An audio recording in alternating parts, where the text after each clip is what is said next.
Hi, this is the third video in week one of Theology of Mission.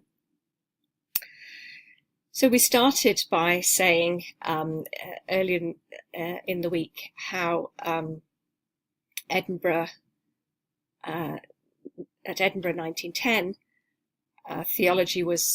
discussion of theology was excluded.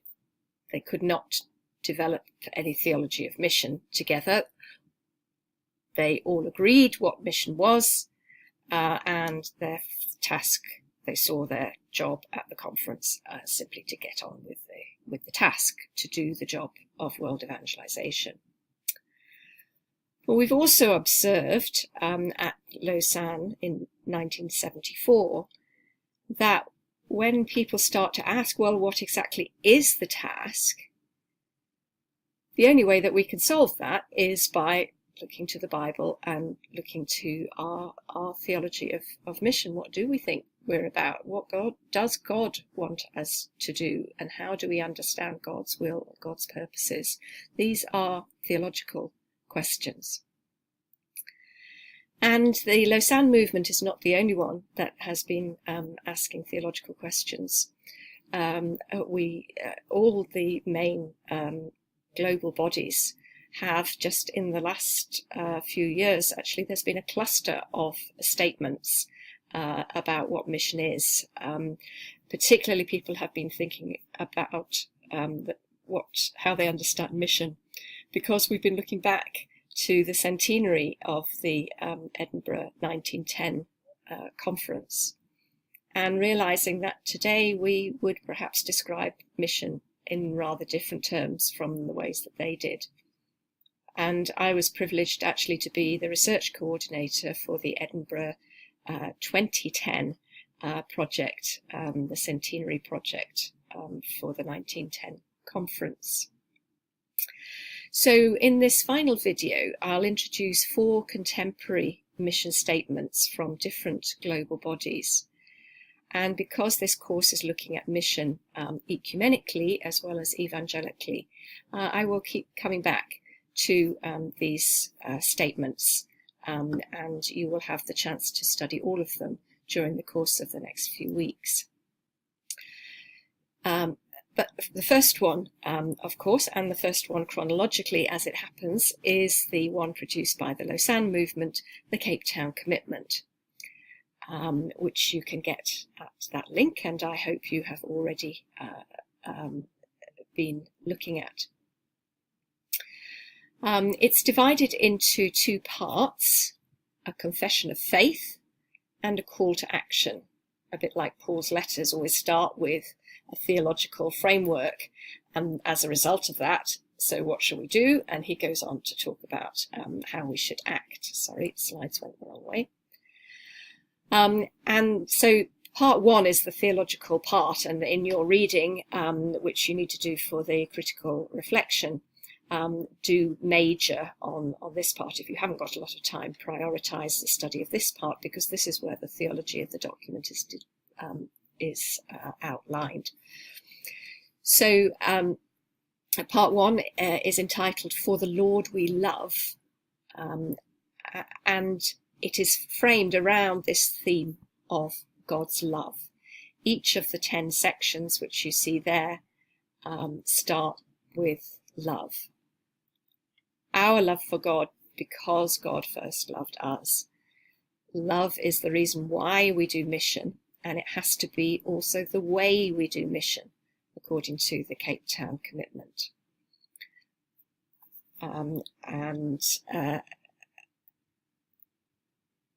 Robert Schreiter from the Catholic Theological Union in Chicago contributes a theological analysis of the document, and shows that in contrast to the Lausanne Covenant and the Manila Manifesto, in which the selected biblical quotations were mostly from Matthew and Luke, the Cape Town Commitment brings together a much more complete biblical basis for Christian mission.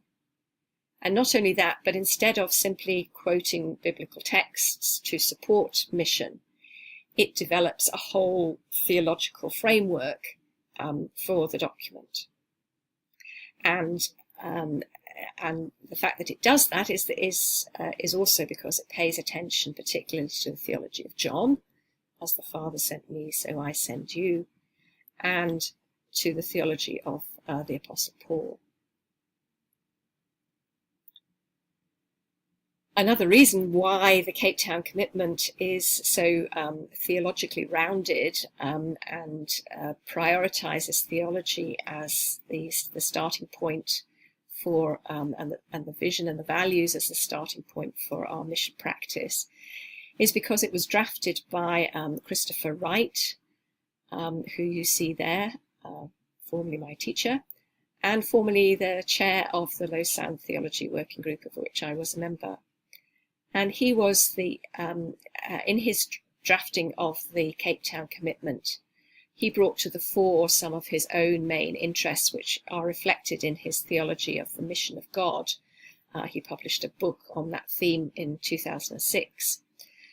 And also his background as an Old Testament scholar, so as well as New Testament references, the Old Testament is very much part of the theological thinking of the document, and his specialism in ethics as well. We're talking about the love of God, and that means we're talking also about how we love people, how we behave towards people, how we love our neighbour. These are questions of ethics, and it's not only what we do in mission that matters, but how we do mission will affect our relationship with our neighbours and our effectiveness in mission. These are some of the points that he makes. So there's the Cape Town Commitment, and then 2 years later we get a document coming out of the World Council of Churches called Together Towards Life, published in 2013, approved by the Central Committee of the World Council of Churches in the end of the previous year, 2012. And I know about this document because I chaired the drafting group for this particular statement as well. So the Lausanne movement and the World Council of Churches are not any longer as far apart as they appeared to be in 1974. They are just down the road, Lausanne and Geneva, and there is much more common ground these days. The subtitle of this document was Mission and Evangelism in Changing Landscapes, and it was the first mission statement by the World Council of Churches for 30 years, since 1982, which of course was during the Cold War. So this is quite a different flavour. And whereas the 1982 document was framed Christologically, this document is also innovative in taking a pneumatological approach, or beginning thinking about mission from the theology of the Holy Spirit in order to address current mission issues. And we'll say more about that later.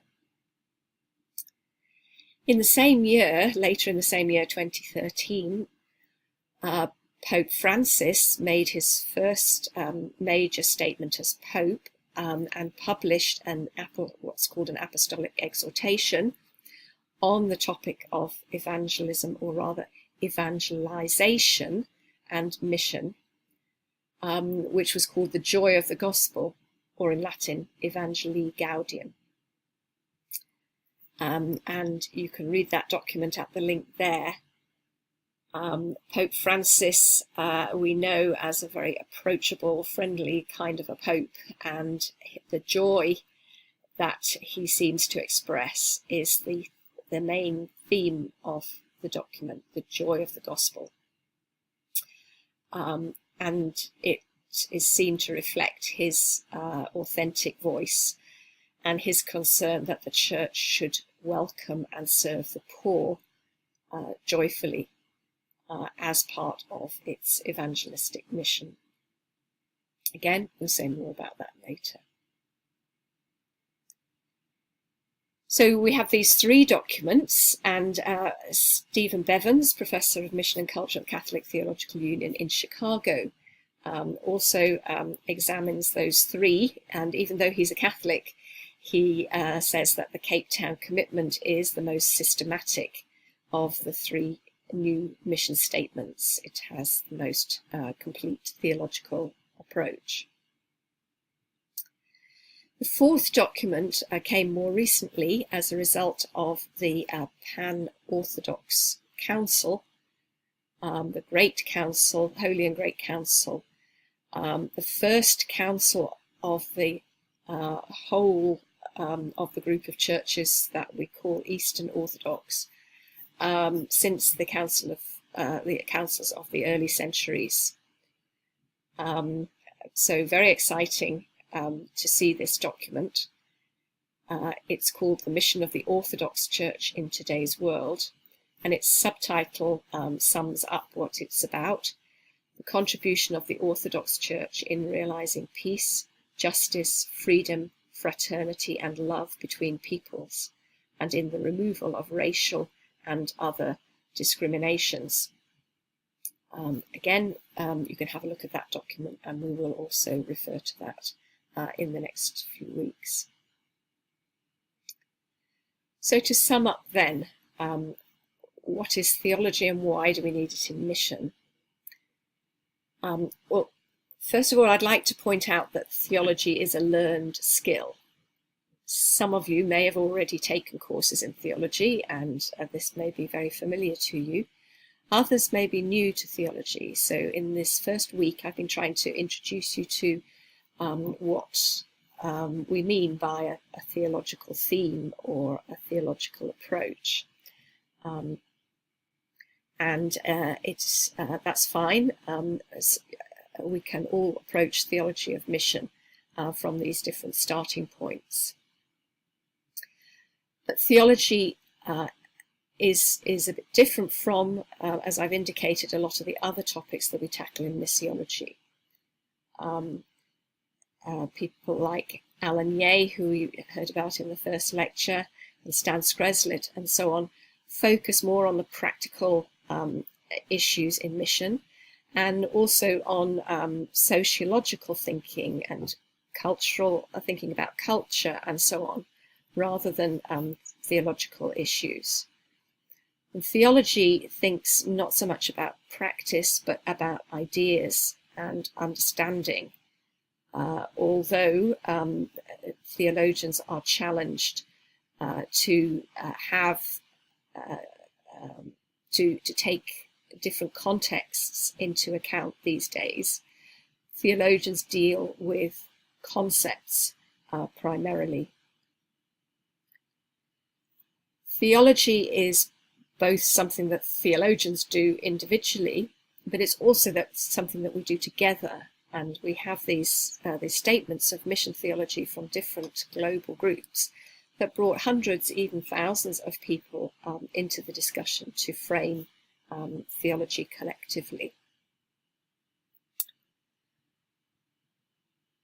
Theology is not a monolithic thing. It's not something that is absolute and unchanging. Of course, God, we know, is absolute and unchanging. The Bible we have, but our interpretation of it and our understanding of God is always changing, and it depends very much on the situation in which we're doing our theology. So we looked, for example, at the Lausanne debate and how pertinent it was to those that particular time in 1974, when evangelism and social action came to the fore. Theology is strengthened by dialogue with people of other traditions and regions, and I hope you'll discover that as part of the course. So when we're doing theology of mission, we'll find out that it requires a particular approach to the Bible. It's a reflection on practice rather than a preparation for practice. It's the mother of theology, and it leads to a missionary theology. So we've reached the end of this week's input from me. At the end of each week's PowerPoint, I will include a list of further readings like this one. These include some sources that I have used and some other places that you might go to find out more about this topic if you're interested to read on extra to the readings that are set. Finally, you need to do your critical reflection. The first one is about theology for mission. And each critical reflection will start from we'll have a task or a question that you have to answer. You'll be posting it on Canvas, no more than 250 words, please. And then your classmates will have a chance to comment on it as well. And you'll have a chance to comment on theirs, of course. So the question this time is, from your reading, assess how important theology is for mission and explain why theology is important for mission. So your post should include should be based on not so much what we've been doing in these videos, though of course that's relevant, but particularly on the readings. And the readings set for this week are the ones that you'll find there. Most of these will be available to you through e-reserves. So check for links on e-reserves before you go looking for them yourself. So read these first, then do your post, which should include references to at least 2 of these readings, and then have a look at what other people have done as well. Next week, we're in lecture 2, we're going to be thinking theologically about mission, and we'll be talking about this concept of missio Dei, or the mission of God. What does it mean, and how do we actually understand the concept? So have a good time. I shall look forward to seeing your posts and responses before we meet for the next week of the course. Bye.